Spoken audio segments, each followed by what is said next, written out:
بسم الله الرحمن الرحيم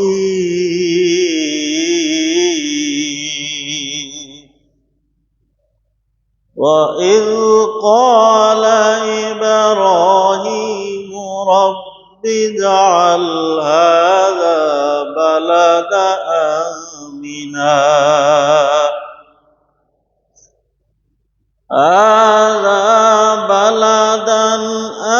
آمنا وارزق أهله من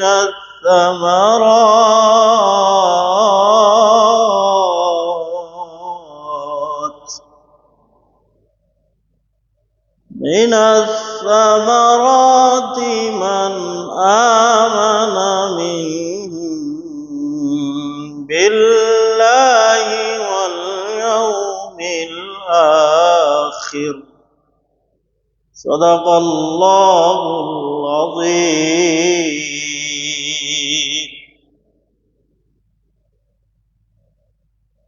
মুসলমান ভাইয়েরা আমার, সৈয়দনা ইব্রাহিম আলাইহিস সালাতু ওয়াস সালাম তার পরিবার পরিজনের জন্য দোয়া করলেন যেন আল্লাহ সুবহানাহু ওয়া তাআলা তার পরিবার পরিজনকে ফলমূল দ্বারা রিজিক দান করেন। সূরাতুল বাকারার 126 নং আয়াতের মধ্যে আল্লাহ তাআলা বলেন, ওয়াইদ ক্বালা ইব্রাহিম, ওয়াইদা উযকুর, স্মরণ করো ওই সময়ের কথা যখন ইব্রাহিম আলাইহিস সালাম বললেন, রব্বি জাল, হে আমার রব, হে আমার আল্লাহ, ইজাল, আপনি বানান, হাদা বালাদান আমিনা, এই শহরটাকে নিরাপদ শহর করেন, এই শহরকে আপনি নিরাপদ শহর করুন। ওয়ারযুক আহলাহু মিনাস সামারাতি মান আমানা মিনহুম বিল্লাহি ওয়াল ইয়াউমিল আখির, এবং যারা আপনার উপর এবং আখিরাতের দিবসে বিশ্বাস রাখে তাদেরকে আপনি ফলমূল দ্বারা রিজিক দান করুন। ওয়ারযুক আহলাহু, তাহার প্রতিবেশীকে আপনি রিজিক দেন, মিনাস সামারাত, ফলমূল থেকে, মান আমানা মিনহুম বিল্লাহি ওয়াল ইয়াউমিল আখির, ওই সমস্ত লোকদেরকে রিজিক দেন যারা আপনার প্রতি বিশ্বাস রাখে, ওয়াল ইয়াউমিল আখির, এবং পরকালের উপর বিশ্বাস রাখে, তাদেরকে আপনি রিজিক দেন। আল্লাহ তাআলা বলেন, ক্বালা ওয়া মান কাফারা ফাউমাত্তিউহু ক্বালিলা, হে ইব্রাহিম, আমি রিজিক কাফেরদেরকেও দেই, মুমিনদেরকেও দেই, যারা আমার প্রতি বিশ্বাস রাখে তাদেরকেও আমি রিজিক দেব, যারা আখিরাতের প্রতি বিশ্বাস রাখে তাদেরকেও রিজিক দেব, যারা আখিরাতের উপর বিশ্বাস রাখে না, যারা আমার প্রতি বিশ্বাস রাখে না, তাদেরকেও রিজিক অবশ্যই দেব। তাহলে রিজিকের ক্ষেত্রে ঈমানের কোনো প্রশ্ন নেই। যারা ঈমানদার নয়, কাফের, বেঈমান, মুশরিক, মুলহিদ, নাস্তিক, মুরতাদ, আল্লাহ তাদেরকেও রিজিক দিবেন। কখন পর্যন্ত দিবেন? ফাউমাত্তিউহু, তাদেরকেও আমি উপভোগ্য দেব, কলিলান, অল্প সময়ের জন্য, কলিলান, অল্প সময়ের জন্য, অল্প রিজিকে আমি তাদেরকে দেব, অর্থাৎ দুনিয়াতেই তাদেরকে রিজিক দিব। তুম্মা তাররুহু ইলা আযাবিন নার, অতঃপর আমি তাদেরকে পাকড়াও করব, ধৃত করব, বাধ্য করব, ইলা আযাবিন নার, আগুনের শাস্তির দিকে। অতঃপর আমি তাদেরকে বাধ্য করব এমন শাস্তির দিকে, যে শাস্তির বর্ণনা দুনিয়ার কেউ চোখেও দেখে নাই, কানেও শোনে নাই, কোনো কলব অনুধাবনও করতে পারে নাই, এমন শাস্তি তাদেরকে দেব। বিসাল মসির, আর সেই শাস্তি কতই না নিকৃষ্ট। তাহলে মুসলমান ভাইয়েরা আমার, ইব্রাহিম খলিল তাহার স্ত্রী এবং ইসমাইল আলাইহিস সালামকে উপত্যকায় মক্কা বাইতুল্লাহর নিকটেই মরুভূমিতে রেখে তিনি শামের উদ্দেশ্যে রওনা দিলেন। শামের উদ্দেশ্যে রওনা দিয়ে তিনি বোরাকে চড়ে সামান্য সময়ে চলে গেলেন। এদিক দিয়ে যখন মা হাজরা আলাইহিস সালামের পানি এবং নির্ধারিত খেজুর শেষ হয়ে গেল, তখন আল্লাহ তাআলা জিবরাইল আলাইহিস সালামের মাধ্যমে তাকে জমজম কূপের পানির মাধ্যমে তাহার আহারের ব্যবস্থা করলেন। সুবহানাল্লাহ। জমজম কূপের পানির মাধ্যমে তার রিজিকের ব্যবস্থা করলেন। জমজম কূপের পানি এমন একটা পানি যেটা পানীয় এবং খাবার। আল মাউ জামজামু মা শুরিবা ফিহি। জমজম এমন একটা পানি যেটা পানিরও কাজে আসে, ক্ষুধাও নিবারণ হয়। সুবহানাল্লাহ। জমজমের পানি খেলে ক্ষুধা নিবারণ হয় এবং পানির তৃষ্ণাও নিবারণ হয়।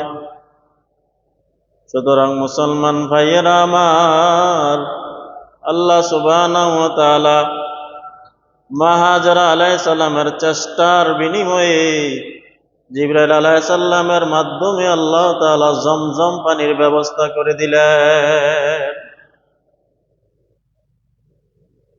জমজম পানির এমন ফজিলত হাদিসের মধ্যে এসছে যে এই পানিটা ক্ষুধাও নিবারণ হয়। আমরা যেমন পানি খাই, পানি খাইলে কি হয় না, ক্ষুধা নিবারণ হয় না। রুটি খেতে হয়, ভাত খেতে হয়, তারপরে ক্ষুধা নিবারণ হয়। কিন্তু আল্লাহ তাআলার হাবিব বলেন এই পানিটার মাধ্যমে ক্ষুধাও নিবারণ হয়, পানিরও কাজ করে। আর এটা যে যেই নিয়তে খাবে সেই নিয়ত আল্লাহ তাআলা তার পুরা করে দিবেন। সুবহানাল্লাহ। জমজম পানি যদি কেউ রোগের জন্য খায় তাহলে আল্লাহ তাআলা তার রোগ বিদরিত করে দিবেন। জমজমের পানি যদি কোনো কুষ্ঠ রোগী ভালোভাবে নিয়ত করে আল্লাহ তাআলার কাছে ভালো চাওয়ার মতো চেয়ে খাইতে পারে, আল্লাহ তাআলা জমজমের পানির বিনিময়ে তার কুষ্ঠ রোগ দূর করে দিবে। যে যেই নিয়তে খাবে, প্রাণ করবে, আল্লাহ তাআলা সেই নিয়ত পুরা করবে। আবু যর গিফারি রাদিয়াল্লাহু তাআলা আনহু, তিনি যখন শুনতে পাইলেন যে মক্কার মধ্যে শেষ নবী, আখিরি নবী হযরত মুহাম্মদ মুস্তাফা আহমদ মুস্তফা সাল্লাল্লাহু আলাইহি ওয়াসাল্লাম এসেছেন, তার আবির্ভাব হয়েছে, তিনি মানুষদেরকে গোপনে গোপনে ইসলামের দিকে দাওয়াত দিচ্ছেন, তিনিও ইসলাম গ্রহণ করার লক্ষ্যে মক্কায় এসে পৌঁছলেন। মক্কায় এসে তিনি তখন জিজ্ঞাসা করলেন, যার কাছে জিজ্ঞাসা করলেন মুহাম্মদ কে, মুহাম্মদ কোথায় থাকে, মুহাম্মদের স্থানটুকু আমাকে পরিচয় করিয়ে দিই। যার কাছে জিজ্ঞাসা করলেন সে ছিল কাফের। সুতরাং মুহাম্মদের কথা বলতে কি না বলতে আবু যর গিফারি রাদিয়াল্লাহু তাআলা আনহুকে চরম পর্যায়ে আঘাত করলেন। আবু যর গিফারিকে ভীষণভাবে মারলেন। তিনি ব্যথায় অসহ্য হয়ে জমজম কূপের কাছে গিয়ে তিনি জমজম পানি দ্বারা ধৌত করলেন, তাহার ব্যথা দূর হয়ে গেল। সুবহানাল্লাহ। জমজম কূপের পানির মাধ্যমে তিনি তার শরীর মোবারক ধৌত করলেন, ব্যথাগুলো দূর হয়ে গেল। আবু যর গিফারি বলেন, আমি একদিন নয়, 2 দিন নয়, গোপনে গোপনে মক্কার মধ্যে 30 দিন অবস্থান করেছি। 30 দিনের মাথায় আবু বকর সিদ্দিক রাদিয়াল্লাহু তাআলা আনহুর সাথে আমার পরিচয় হয়। আবু বকর সিদ্দিক রাদিয়াল্লাহু তাআলা আনহুকে যখন জিজ্ঞাসা করলাম, মুহাম্মদ কোথায়, মুহাম্মদকে তুমি কোথায় থেকে এসেছো? আমি অমুক জায়গা থেকে এসেছি, আমি ইসলাম ধর্ম গ্রহণ করার জন্য এসেছি। আবু বকর সিদ্দিক রাদিয়াল্লাহু তাআলা আনহু বললেন, তোমার কোনো চিন্তা নাই, পেরেশানি নাই, আসো আমি তোমাকে মুহাম্মদ সাল্লাল্লাহু আলাইহি ওয়াসাল্লামের কাছে নিয়ে যাই। আবু বকর সিদ্দিক রাদিয়াল্লাহু তাআলা আনহু আবু যর গিফারীকে জিজ্ঞাসা করলেন, তুমি এখানে কতদিন যাবত? আমি এখানে 30 দিন যাবত লুকিয়ে লুকিয়ে আছি, আর আমি যখনই ক্ষুধা লাগে তখনই আমি জমজম কূপের পানি পান করি। সুবহানাল্লাহ। আবু বকর সিদ্দিক রাদিয়াল্লাহু তাআলা আনহু বললেন, হে আবু যর গিফারী, তুমি 30 দিন কি খেয়েছো, কি খেয়েছিলা? আমি 30 দিন জমজমের পানি খেয়েছিলাম। সুবহানাল্লাহ। আমি জমজমের পানি খেয়ে যখন পানি পান করি আমার ক্ষুধাও নিবারণ হয়, পানির তৃষ্ণাও দূর হয়ে যায়। এই যে দেখেন, আমি আবু যর 30 দিন যাবত জমজমের কূপের পানি পান করে মোটা হয়ে গেছি। সুবহানাল্লাহ। হৃষ্টপুষ্ট হয়ে গেছি, আমার পেটের চামড়া মধ্যে বাজ পড়ে গেছে, এত মোটা হয়েছে। পেটের চামড়ার মধ্যে বাজ পড়ে গেছে, আমার বাত ছিল না। এই জমজমের কূপের পানি পান করে আমার পেটের মধ্যে বাজ পড়ে গেছে, আমি এত মোটা হয়েছি।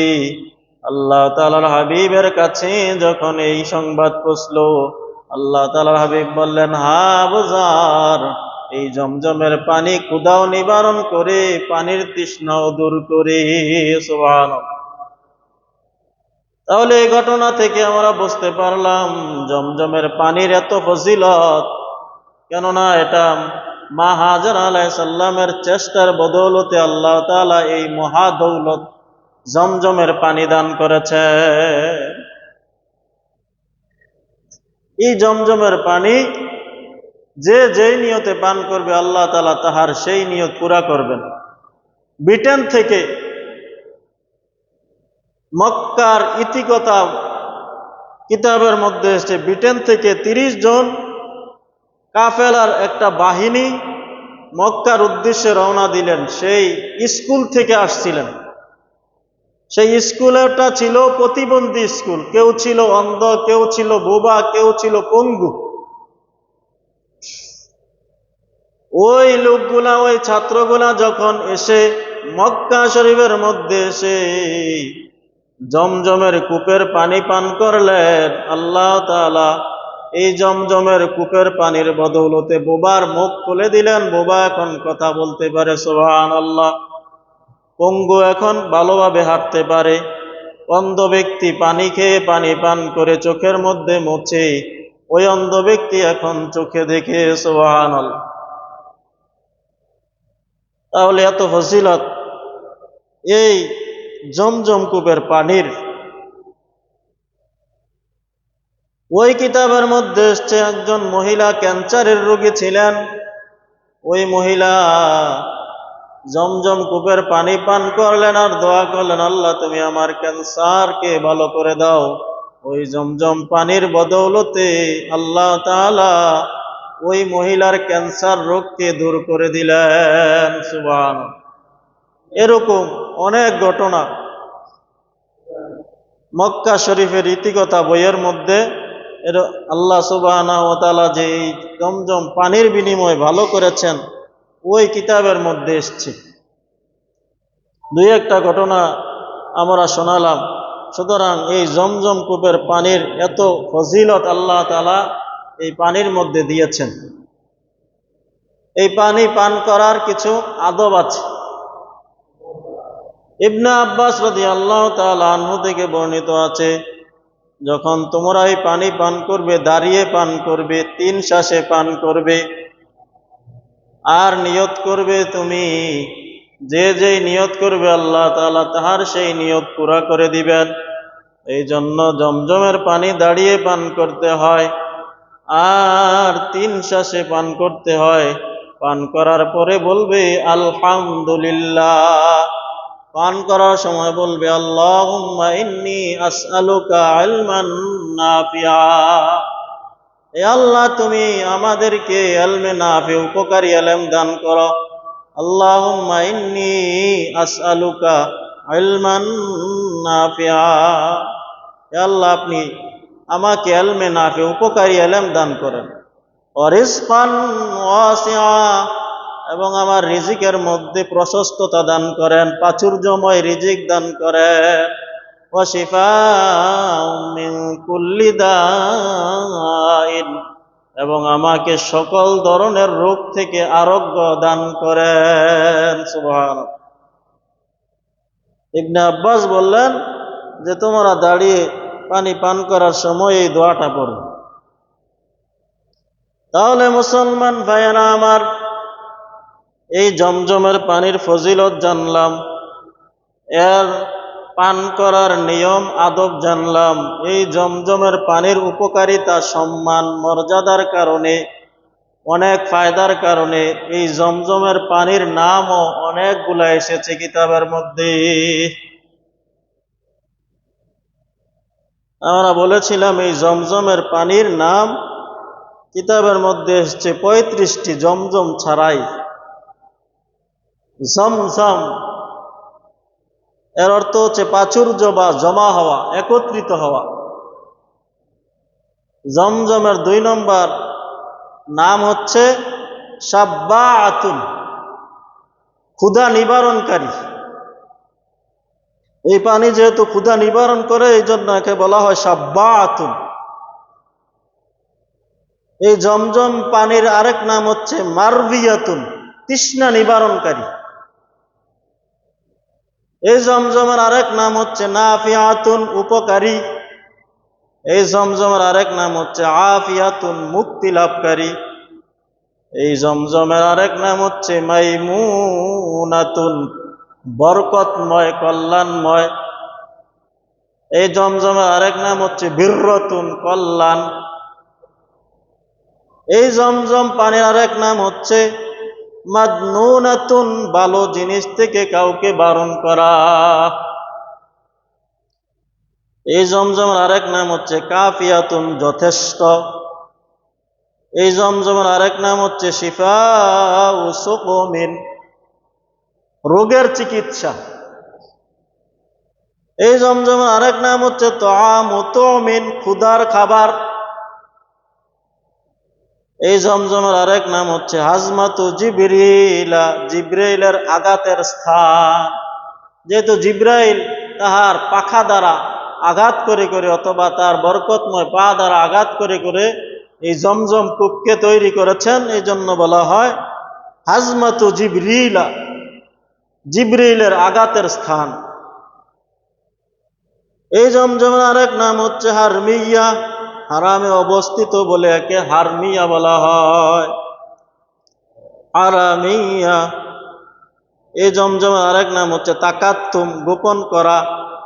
এই জমজমের আরেক নাম হচ্ছে নাকরাতুল গরাব, কাকের ঠুকরানো। এই জমজমের আরেক নাম হচ্ছে শারাবুল আবরার, নেককারদের পানীয়। এই জমজমের আরেক নাম হচ্ছে করিয়াতুন নামাল, পিঁপড়ার বসতি। কাকের ঠুকরানো, নুকরাতুল গরাব, করিয়াতুন নামাল, পিঁপড়ার বসতি, কাকের ঠুকরানো। প্রত্যেকটারই ব্যাখ্যা আছে, ব্যাখ্যা দিতে গেলে আবার অনেক সময় লাগবে। মুসলমান ভাইয়েরা আমার, যখন এক সময়ে জমজমের কূপের কূপটা বন্ধ হয়ে গেল, অর্থাৎ বনু আমালিকার মধ্যে কিছু দুষ্ট লোক মক্কা থেকে কিছু স্বর্ণের তলোয়ার, স্বর্ণমর্ণ চুরি করে সেই কূপের মধ্যে তারা গোপন করেছিল, আর উপর দিয়ে এরকম ভাবে আবর্জনা দিয়ে ওই কূপটাকে গোপন করে রেখেছিল। সুতরাং হাজার হাজার বছর পরে যখন আব্দুল মুত্তালিব এই ধরাধামে আসলেন, নবী করিম সাল্লাল্লাহু আলাইহি সাল্লামের দাদা, তখন কুরাইশ বংশের সর্দার ছিলেন আব্দুল মুত্তালিব। এই জমজম কূপ বন্ধ হয়ে গিয়েছিল, জমজম কূপের কোনো চিহ্ন ছিল না। তখন আল্লাহ তাআলা এই জমজম কূপকে আবিষ্কার করার লক্ষ্যে আব্দুল মুত্তালিবকে স্বপ্নে দেখালেন। এই আব্দুল মুত্তালিব মক্কার কাছেই বাইতুল্লাহর নিকটেই জমজম কূপ অবস্থিত, তুমি এটাকে বের করো। জমজম কূপের জায়গাটাকে তুমি খুঁড়ো, খুঁড়লেই তুমি ওই জমজমের কূপটা তুমি পেয়ে যাবে। তিনি স্বপ্নে দেখলেন, স্বপ্নে আল্লাহ তাআলা দেখালেন যে তুমি যেই জায়গা করবে আর আলামত হচ্ছে, চিহ্ন হচ্ছে, ওই জায়গার মধ্যে পিঁপড়ার বসতি থাকবে।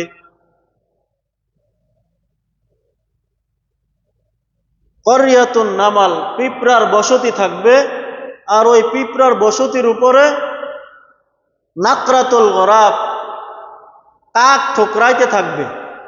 তুমি বুঝবে যে ওই জায়গার মধ্যেই কূপটা লুকায়িত আছে। সুতরাং মুসলমান ভাইয়ারা আমার, মক্কার একেবারে নিকটে, বাইতুল্লাহর একেবারে নিকটে তিনি যখন সকালে এই কূপকে বের করার উদ্দেশ্যে কোদাল দিয়ে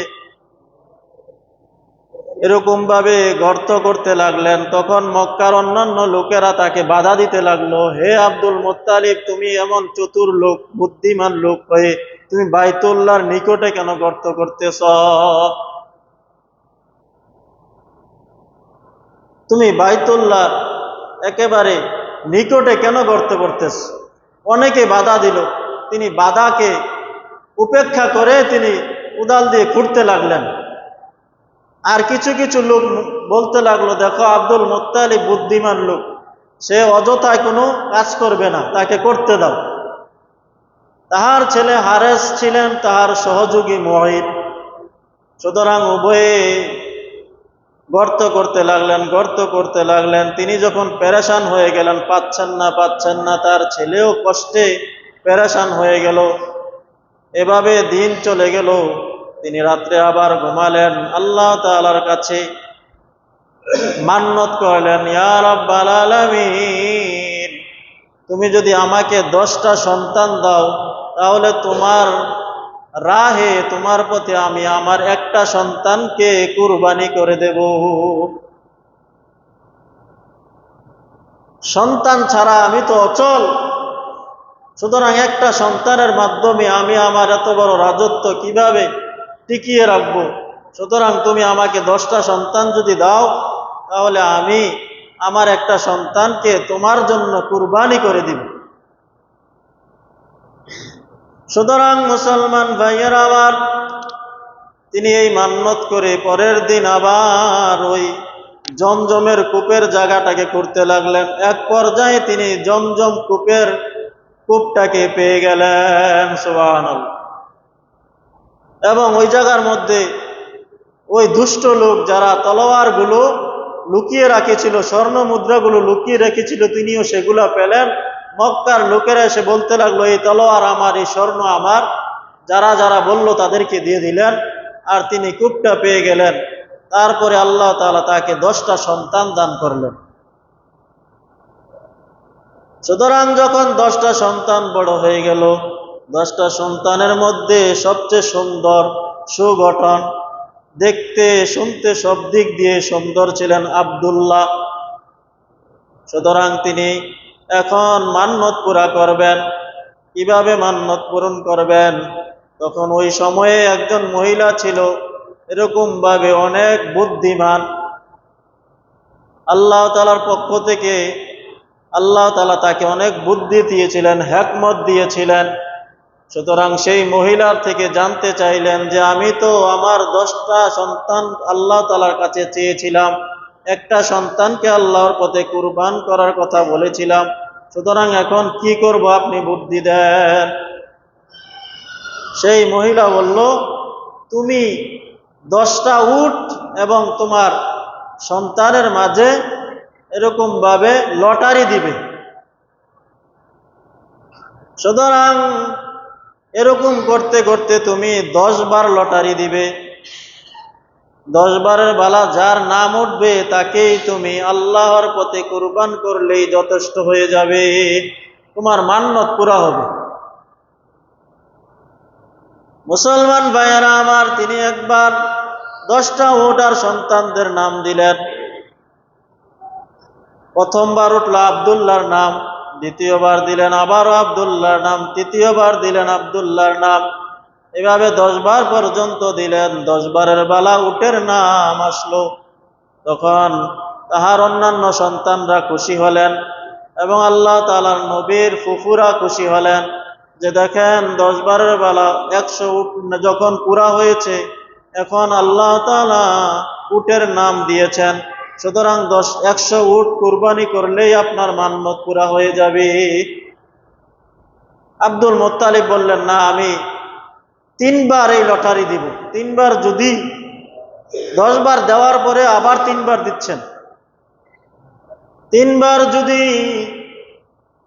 উটের নাম আসে তাহলে আমি উটকে কুরবানি দিব।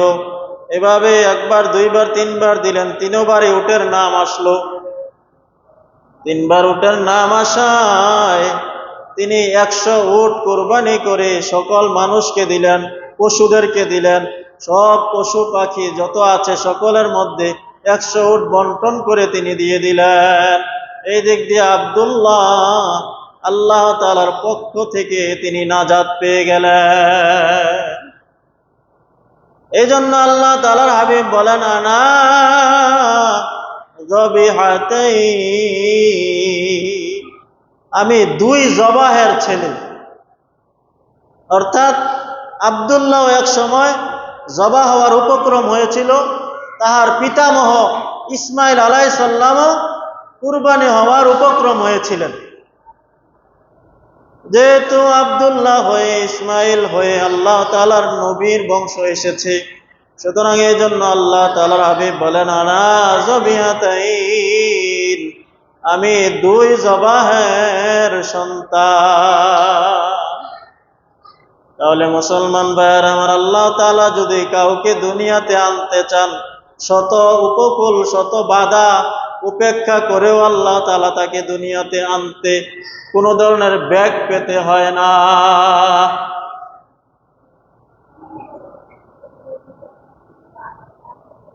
সুতরাং মুসলমান ভাইয়েরা আমার, আব্দুল্লাহ 100 উট, আব্দুল মুত্তালিব 100 উট কুরবানি করে সকলের মাঝে বন্টন করে দিলেন। আর জমজম কূপ পুনরার মতো আবার পেয়ে গেলেন।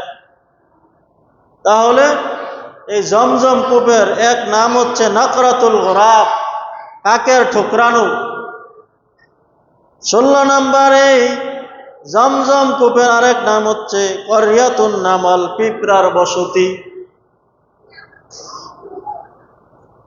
17 নম্বরে জমজমের আরেক নাম হচ্ছে সুকিয়াল্লাহু ইসমাঈল, ইসমাইলের জন্য আল্লাহর পানীয়।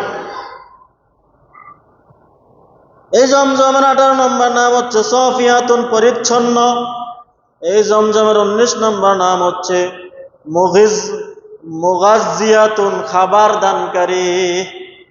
এই জমজমের 20 নম্বর নাম হচ্ছে মুইজ্জাবাতুন, মিষ্টি পানি দানকারী।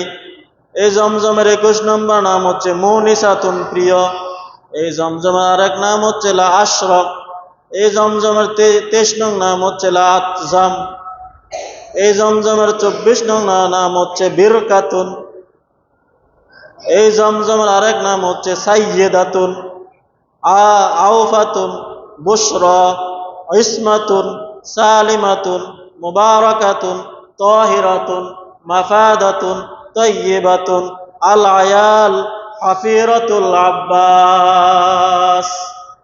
এই হচ্ছে জমজমের 35টা নাম। যে জিনিসের বেশি উপকারিতা, লাভ বেশি, সম্মান বেশি, সেই জিনিসের নাম তত বেশি হয়ে থাকে। সূরাতুল ফাতিহার নাম 35টি, সূরাতুল ইখলাসের নাম 20টি, সূরাতুল কাউসারের নাম 26টি। প্রত্যেকটার দাম, মান, সম্মান, উপকারিতা বেশি হওয়ার কারণে এগুলোর নামও অনেক বেশি।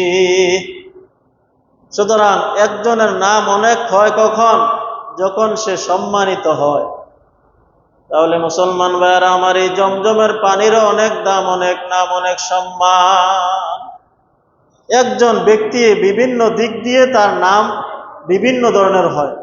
একজন ব্যক্তি সম্বন্ধের দিক দিয়ে তার নাম কখনো হয় কাকা, কখনো হয় জামাই, কখনো হয় স্বামী, কখনো হয় পিতা, কখনো হয় আব্বা, কখনো হয় খালু, কখনো হয় দাদা, হয় কি হয় না? সম্বন্ধের দিক দিয়ে একজন ব্যক্তির নাম অনেকগুলা হয়। সুতরাং এই জমজমের পানীয় সম্বন্ধের দিক দিয়ে অনেক উপকারী আছে বিদায় এই জমজমের পানির নাম হচ্ছে 35টি থেকে 36টি, জমজম সহ 36টি নাম। মুসলমান ভাইয়েরা আমার, যখন এই জমজমের পানি পাইলেন তিনি নির্দ্বিধাভাবে পানি পান করতে লাগলেন, তার ক্ষুধা নিবারণ হতে লাগলো। এক পর্যায়ে এই দিক দিয়ে বনু জুরহুম গোত্র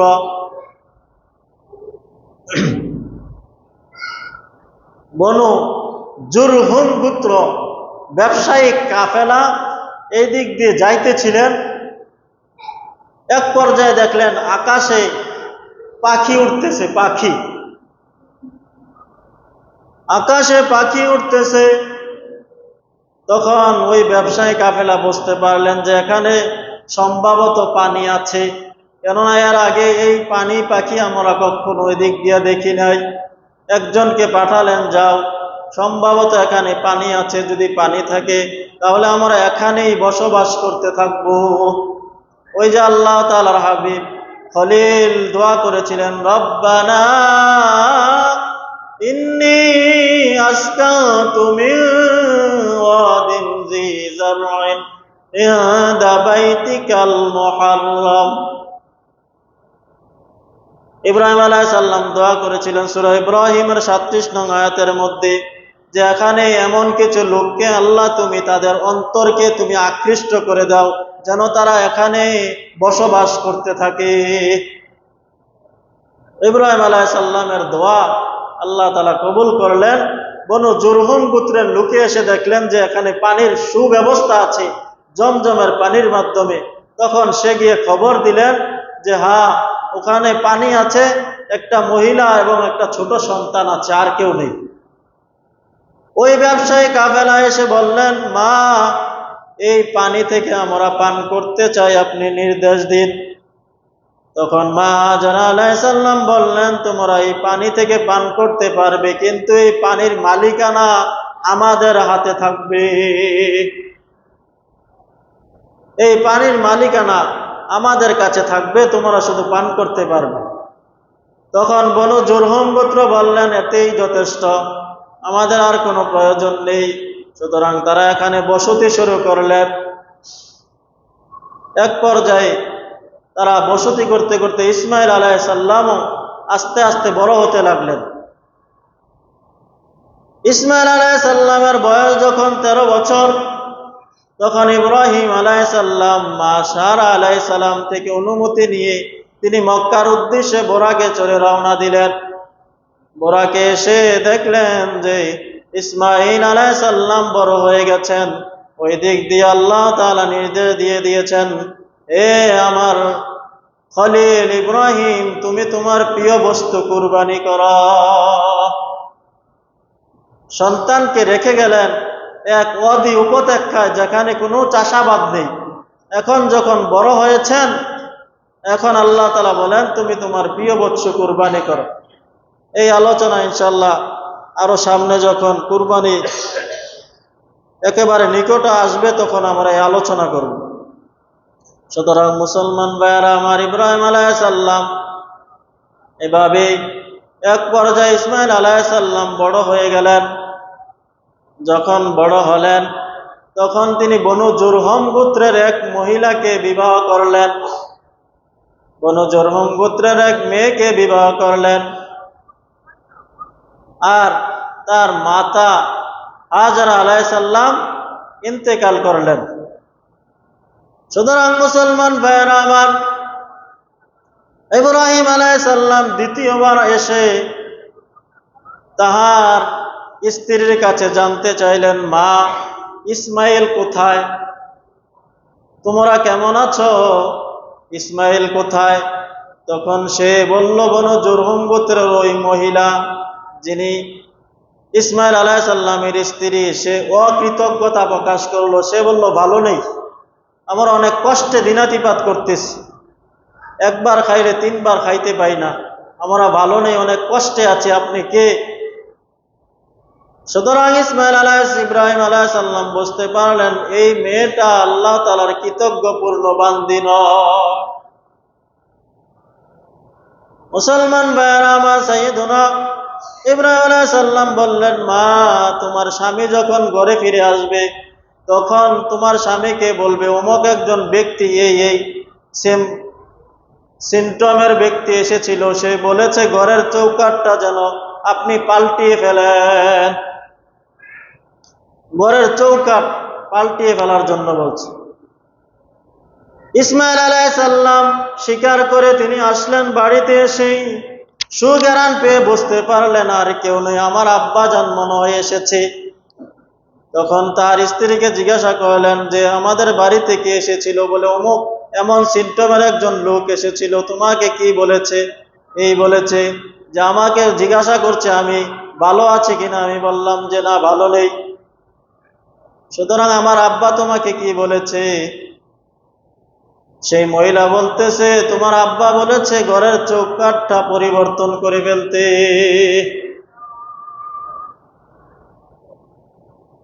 ইসমাইল আলাইহিস সালাম বললেন, তোমার জন্য দুঃসংবাদ, আমার আব্বা আমাকে বলেছে তোমাকে যেন তালাক দিয়ে দিই। যাও, তোমাকে তালাক দিয়ে দিলাম, তুমি তোমার পিত্রালয়ে চলে যাও। তারপরে ইসমাইল আলাইহিস সালাম আরেকটা বিবাহ করলেন। কিছুদিন পর ইব্রাহিম আলাইহিস সালাতু ওয়াস সালাম আবার আসলেন। এসে জিজ্ঞাসা করলেন, ইসমাইল কোথায়? বলে শিকারের জন্য গেছেন। মা, তুমি কেমন আছো? আমরা অনেক ভালো আছি, আল্লাহর রহমতে অনেক ভালো আছি, আল্লাহ তাআলা আমাদেরকে অনেক দিয়েছেন। তিনি অনেক আল্লাহ তাআলার কৃতজ্ঞতা প্রকাশ করলেন আর বললেন, আপনি কি আসুন, ঘরে আসুন, আপনার মাথাটা ধৌত করে দেই, আপনি অনেক ক্লান্ত শ্রান্ত পরিশ্রান্ত, আসুন আপনাকে খেদমত করি। সুতরাং ইসমাইল আলাইহিস সালামের স্ত্রী ইব্রাহিম আলাইহিস সালামের মাথা ধৌত করে দিলেন। আর ইব্রাহিম আলাইহিস সালাম বললেন, মা, আমি চলে যাচ্ছি, তোমার স্বামী যদি আসে তখন বলবে যে ঘরের চৌকাঠটা যেন পরিবর্তন না করে। ঘরের চৌকাঠ ঠিক আছে, এই চৌকাঠ যেন পরিবর্তন না করে। সাইয়েদুনা ইসমাইল আলাইহিস সালাতু ওয়াস সালাম তিনি আসলেন। এসে আব্বার সুঘ্রাণ পেয়ে বুঝতে পারলেন অবশ্যই আমার আব্বা এসেছিল। আব্বা এসেছিল, জিজ্ঞাসা করলেন কে এসেছিল? যে অমুক সিমটমের আলামত বিশিষ্ট একজন লোক এসেছিল, তুমি কেমন ব্যবহার করেছো? আমি ভালো ব্যবহার করেছি। আমার আব্বা কি বলে? ওই ব্যক্তিটা কি বলেছে? যে এই বলেছে, আমার স্ত্রী, তুমি তো জানো না এর ব্যক্তি হচ্ছে আমার আব্বা জান, আর তুমি তো কৃতজ্ঞতা প্রকাশ করেছো, আল্লাহ তাআলার কৃতজ্ঞপূর্ণ বান্দী, এই জন্য আমার আব্বা জান বলেছে তোমাকে যেন আমি নিয়েই সংসার করি মৃত্যু পর্যন্ত। সুবহানাল্লাহ। সুতরাং মুসলমান ভাইয়েরা আমার, চতুর্থবারে ইব্রাহিম আলাইহিস সালাম আসলেন। এসে বললেন, হে ইব্রাহিম, আল্লাহ তাআলা নির্দেশ দিয়েছেন আমরা যেন আল্লাহ তাআলার একটা ঘর নির্মাণ করি। وَإِذْ يَرْفَعُ إِبْرَاهِيمُ الْقَوَاعِدَ مِنَ الْبَيْتِ وَإِسْمَاعِيلُ رَبَّنَا تَقَبَّلْ مِنَّا إِنَّكَ أَنْتَ السَّمِيعُ الْعَلِيمُ। চতুর্থবারে ইব্রাহিম আলাইহিস সালাম আসলেন। এসে বলতেছেন, ইব্রাহিম, আল্লাহ তাআলা আমাদেরকে নির্দেশ দিয়েছেন আমরা যেন আল্লাহ তাআলার ঘর তৈরি করি, নির্মাণ করি। কোথায় ঘর নির্মাণ করব? আল্লাহ তাআলা সেই জায়গার নির্ধারণ আল্লাহ তাআলা করে দিয়েছেন। সূরা হজের 26 নং আয়াতের মধ্যে আল্লাহ তাআলা বলেন ওয়া ইয বাওয়ানা লিইব্রাহিমা মাকানাল বাইত, স্মরণ করো ওই সময়ের কথা যখন আমি ইব্রাহিমকে বাইতুল্লাহর স্থান নির্ধারিত করে দিলাম। স্মরণ করো ওই সময়ের কথা যখন আমি সাইয়েদনা ইব্রাহিম আলাইহিস সালামকে বাইতুল্লাহর স্থান নির্ধারিত করে দিলাম। ওয়াইদ বাওয়ানা নির্ধারিত করলাম লিইব্রাহিম ইব্রাহিমের জন্য মাকানাল বাইত বাইতুল্লাহর স্থান নির্ধারিত করে দিলাম। সুতরাং আল্লাহ তাআলা ইব্রাহিমকে নির্দেশ দিলেন তুমি আমার জন্য একটি ঘর বানাও। তাহলে চতুর্থ পর্যায়ে আল্লাহ তাআলা ইব্রাহিম আলাইহিস সালামকে দিয়ে বাইতুল্লাহ তৈরি করলেন। এর মুঈন হচ্ছেন, সাহায্যকারী হচ্ছেন ইসমাঈল আলাইহিস সালাতু ওয়াস সালাম। সেই স্থানটা কিভাবে জানবেন ইব্রাহিম আলাইহিস সালাম? আল্লাহ তাআলা আকাশ থেকে একটা সাকিনা প্রেরণ করলেন, একটা ঘূর্ণিবায়ু। সেই ঘূর্ণিবায়ুটার 2টা মুখ ছিল। সে এরকম ভাবে মুখ দ্বারা কাবার স্থানটাকে নির্দিষ্ট করে দিলেন যে এই স্থানটাই হচ্ছে কাবা, আর কাবা স্থানটা ছিল উঁচু।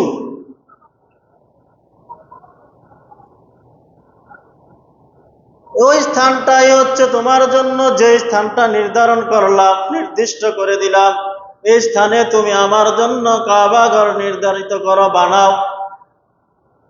অন্য হাদিসের মধ্যে এসছে আল্লাহ সুবহানাহু ওয়া তাআলা একটা মেঘমালা পাঠালেন। আল্লাহ তাআলা বললেন এই মেঘমালাটা যতটুকু পর্যন্ত আছে ততটুকুই হচ্ছে বাইতুল্লাহর ঘর নির্ধারিত, এই স্থানেই তুমি আমার জন্য একটা ঘর বানাও। জাআলাল্লাহুল কাবাতাল বাইতাল হারামা কিয়ামাল লিন্নাস, তুমি একটি ঘর বানাও যে ঘরটা হবে সম্মানিত মানুষের জন্য, সম্মানিত কিয়ামাল লিন্নাস, মানুষের জন্য বসবাসের স্থান, মানুষের সম্মানিত স্থান, মানুষের জন্য এই ঘর হবে জান্নাতে যাওয়ার উপক্রম। সুতরাং কাবা অর্থ ফুটে ওঠা, উঁচু হওয়া। যেহেতু ওই স্থানটা ফুটে উঠেছিল, আল্লাহ তাআলা সর্বপ্রথম ওই স্থানটাকে ফুটে উঠিয়েছেন, উঁচু করেছেন। এই জন্য কাবাকে কাবা বলা হয়, যেহেতু ওই স্থানটা ফুটে উঠেছিল। আল্লাহ তাআলা ফুটে ওই স্থানটাকে অন্যান্য স্থান থেকে আলাদা করে ফুটে উঠিয়েছিলেন এবং উঁচু করেছিলেন। এই জন্য উঁচু স্থানকে বলা হয় কাবা। যেমন আল্লাহ তাআলা বলেন ইয়া আইয়ুহাল্লাযীনা আমানু ইযা কুমতুম ইলাস সালাতি ফাগসিলু উজুহাকুম ওয়া আইদিয়াকুম ইলাল মারাফিকি ওয়ামসাহু বিরুউসিকুম ওয়া আরজুলাকুম ইলাল কাবাইন, এবং তোমরা প্রত্যেকে তোমাদের পাকে পেন্ডুলি পর্যন্ত ধৌত করো, টাকনু পর্যন্ত ধৌত করো। কাবাইন, তাহলে কাবুন বলা হয় উঁচু স্থানকে। পায়ের পেন্ডুলির স্থানটা কি? উঁচু, উপরে ওঠা, উপচে ওঠা, ফুটে ওঠা। যেহেতু কাব মানে উঁচু, ফুটে উঠে থাকে, ফুটে থাকে, আমাদের পায়ের 2টা পেন্ডুলি এগুলাও ফুটে থাকে। এই জন্য পায়ের পেন্ডুলিকে বলা হয় কাবুন, কাবাইন। এমনি ভাবে আল্লাহ তাআলা সূরা নাবার 33 নং আয়াতের মধ্যে বলেন ওয়া কাওয়াইবা আতরাবা ওয়া কাসান দিহাকা। আল্লাহ তাআলা জান্নাতের মধ্যে যুবকের জন্য সুডুল বক্ষ বিশিষ্ট তরুণীদেরকে আল্লাহ তাআলা জান্নাতে দান করবেন। সুবহানাল্লাহ। সুডুল বক্ষ বিশিষ্ট তরুণীদেরকে আল্লাহ তাআলা জান্নাতে দান করবেন, ওয়া কাসান দিহাকা, এবং আল্লাহ তাআলা জান্নাতে বিভিন্ন ধরনের পানপাত্র জান্নাতীদেরকে দান করবেন। তাহলে ওয়া কাওয়াইবা আতরাবা, কাওয়াবুন বলা হয় উঁচু জায়গাকে, ফুটে ওঠা জায়গাকে বলা হয়। তাহলে কাবার স্থানটা সম্মানের দিক দিয়ে উঁচু, ওই স্থানটা বিশ্বের মধ্যে উঁচু, সর্বপ্রথম স্থান, এই জন্য বলা হয় কাবা। সুতরাং মুসলমান ভাইয়েরা আমার, আল্লাহ তাআলা সাইয়্যিদুনা ইব্রাহিম আলাইহিস সালামকে বলে দিলেন, ওয়া ইয বাওয়ানা লিইব্রাহিমা মাকানাল বাইত। সুতরাং স্থান নির্দিষ্ট করে দিলেন। ইব্রাহিম আলাইহিস সালাম ইসমাইল আলাইহিস সালামকে বললেন, যাও তুমি পাথর নিয়ে আসো। ইসমাইল আলাইহিস সালাম বিভিন্ন স্থান থেকে, একটা নয়, দুইটা নয়, 5টা পাহাড় থেকে ইব্রাহিম আলাইহিস সালাম, ইসমাইল আলাইহিস সালাম পাথর এনে দিলেন। আর ইব্রাহিম আলাইহিস সালাম পাথর দিয়ে কাবার স্থানকে বানাতে লাগলেন, উঁচু করতে লাগলেন। ওয়াইদ ইয়ারফাউ ইব্রাহিমুল কাওয়াইদা, স্মরণ করো ওই সময়ের কথা যখন ইব্রাহিম আলাইহিস সালাম কাবা ঘরকে নির্মাণ করতে লাগলেন, উঁচু করতে লাগলেন। ওয়াইদ ইয়ারফাউ ইব্রাহিমুল কাওয়াইদা মিনাল বাইতি, আল্লাহ তাআলার ঘরের ভিত্তিপ্রস্তরকে, দেয়ালকে উঁচু করতে লাগলেন, নির্মাণ করতে লাগলেন। ওয়া ইসমাঈলু, এবং ইসমাঈল আলাইহিস সালামও কাবা ঘরের দেয়ালের উঁচু করার জন্য তিনি মুঈন ছিলেন, সাহায্যকারী ছিলেন। সুতরাং মুসলমান ভাইয়ের আমার, এক পর্যায়ে যখন ইসমাঈল আলাইহিস সালাম ইব্রাহিম আলাইহিস সালামের মাথা বরাবর চলে গেলেন, তখন একটা পাথর তিনি আনতে বললেন, যে পাথরটা ওই জায়গার মধ্যে ইসমাঈল আলাইহিস সালাম ওই জায়গার মধ্যে তিনি রাখবেন, স্থাপন করবেন। সুতরাং ইসমাঈল আলাইহিস সালামকে বললেন, হে ইসমাঈল, তুমি একটা সুন্দর পাথর নিয়ে আসো। ইসমাঈল আলাইহিস সালাম সুন্দর পাথরের উদ্দেশ্যে বিভিন্ন পাহাড়ে তিনি অনুসন্ধান করতে লাগলেন, কিন্তু পাথর পাচ্ছেন না। একটা পাথর আনলেন, সেই পাথর আর পছন্দ হলো না। তখন জিবরাইল আলাইহিস সালাম জাবালে কুবাইস থেকে একটা পাথর আনলেন, সেই পাথরটার নামই হচ্ছে হাজরে আসওয়াদ। সেই পাথরটাকে জিবরাইল আলাইহিস সালাম জাবালে আবি কুবাইসের মধ্যে লুকিয়ে রেখেছিলেন। এই পাথরটা হচ্ছে ইয়াকুতের পাথর, যেই পাথরটা দুধের থেকেও সুন্দর ছিল, দুধের থেকেও শুভ্র ছিল, পাথর এরকম ভাবে বরফ থেকেও শুভ্র ছিল। আল্লাহ তাআলার হাবিব বলেন, গুনাহগার মানুষ এবং কাফেরের হাতের স্পর্শের কারণে এই শুভ্র পাথরটা আস্তে আস্তে কালো এবং আসওয়াদ হয়ে গেছে, অনেক তীব্র কালো হয়ে গেছে।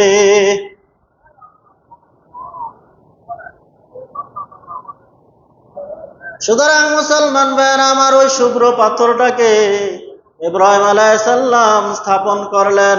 তিনি যখন এক পর্যায়ে তিনি আর পাথর দিয়ে লাগল পাচ্ছেন না, তিনি যেই পাথরটার মধ্যে দাঁড়িয়ে পাথরগুলোকে নির্মাণ করতেছিলেন, আল্লাহ তাআলার ঘর বানাতেছিলেন, এক পর্যায়ে ওই পাথরটা, যেই পাথরটার উপর তিনি দাঁড়িয়েছিলেন, সেই পাথরটা লিফটের মতো আস্তে আস্তে উপরের দিকে উঠতো। সুবহানাল্লাহ। লিফটের মতো তিনি যখন উপরের দিকে যাইতেন, পাথরটা উপরের দিকে যাইত। সেই পাথরটাকে আল্লাহ তাআলা নামাজের স্থান বানিয়েছেন। আল্লাহ তাআলা বলেন, ওয়াত্তাখিযু মিন মাকামি ইব্রাহিম মুসাল্লা, তোমরা ইব্রাহিম আলাইহিস সালামের দাঁড়ানোর স্থানকে নামাজের স্থান হিসাবে বানিয়ে ফেলো।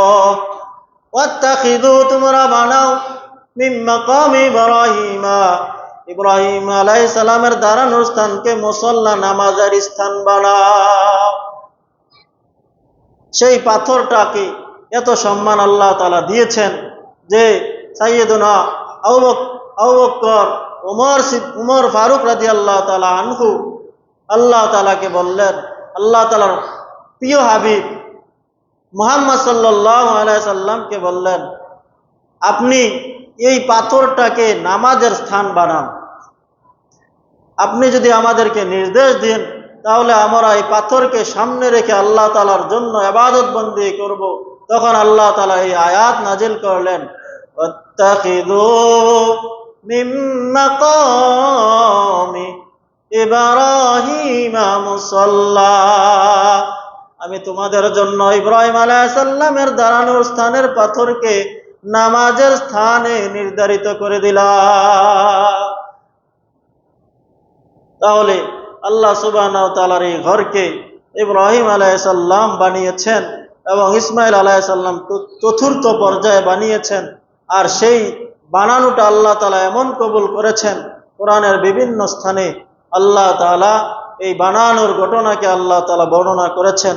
আল্লাহ সুবহানাহু ওয়া তাআলা আমাদের সকলকে ওই ঘরের তাওয়াফ, ওই ঘরের হজ করার জন্য আগ্রহ তৈরি করে দেন। সকলে বলে আমিন।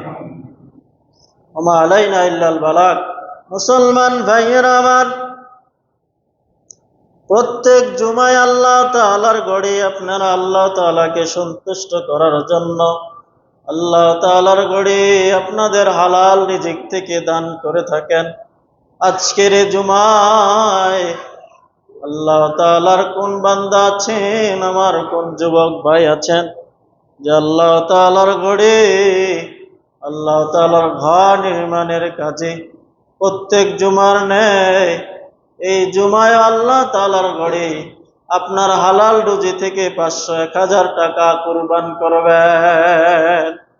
কে আছেন আল্লাহ সুবহানাহু ওয়া তাআলার গড়ে দান করার মতো মুসলমান?